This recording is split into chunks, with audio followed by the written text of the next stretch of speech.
पिछले 2 साल से अफ़गान अबूरी हुकूमत के साथ मुख्तलिफ लेवल्स पर बातचीत और कॉन्टैक्ट जारी है। This is a fact. और जैसे मैंने अभी पहले भी अर्ज़ किया कि हम उनसे एक ही बात कर रहे हैं कि पाकिस्तान और अफ़गानिस्तान दोनों बरादर पड़ोसी इस्लामी मुल्क हैं और ये कि अफ़गान अबूरी हुकूमत दहशतगर्दों को, फितना अल ख़वारिज को पाकिस्तान के ऊपर मुकद्दम ना रखे। ये भी आपको मालूम होना चाहिए कि ये जो बातचीत जिसका आप जिक्र कर रहे हैं, ये बातचीत ना सिर्फ डायरेक्टली हो रही है बल्कि इनडायरेक्टली भी हो रही है, दोस्त ममालिक के ज़रिए भी। और अफ़गान अबूरी हुकूमत को ये बावर कराया जाता है कि आप फितना अल ख़वारिज और दहशतगर्दों को सहूलतकारी जो उनकी ज़मीन से हो रही है उसको रोकें। जो अफ़गान, अभी मैंने आपको बताया कि कितने अफ़गान जोन से हैं जो दहशतगर्दी में मुलव्वस थे, जो खुदकुश बम्बार भी थे, पकड़े गए, कितने जन्नत हासिल हुए। तो हम उन्हें कहते हैं कि ये जो अफ़गान हैं इनको आप कंट्रोल करें कि ये दहशतगर्दों के साथ शामिल होकर पाकिस्तान के अंदर आके दहशतगर्दी ना करें।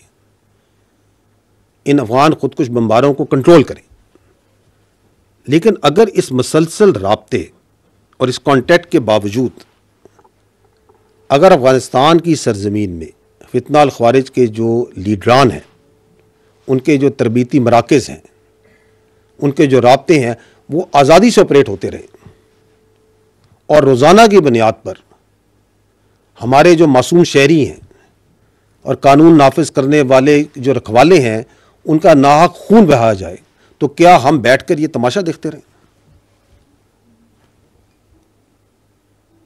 मैं आपसे ये जो आपने जिक्र किया अपना, तो ये जो दोगली सियासत का ये जो प्रचार करते हैं, मैं उनसे एक सादा सवाल करता हूँ कि आज से ठीक 6 दिन पहले 21 दिसंबर 2024 को जनूबी वज़ीरिस्तान में 16 FC के जवान फितना अल ख़वारिज से जमामर्दी से लड़ते हुए शहीद हुए।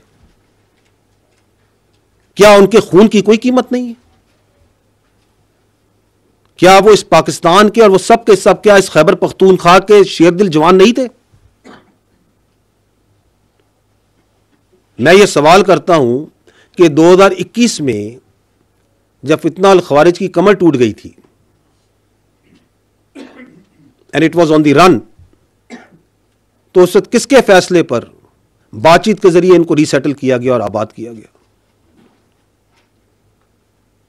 किसने इनको ताकत और दुआम बख्शा?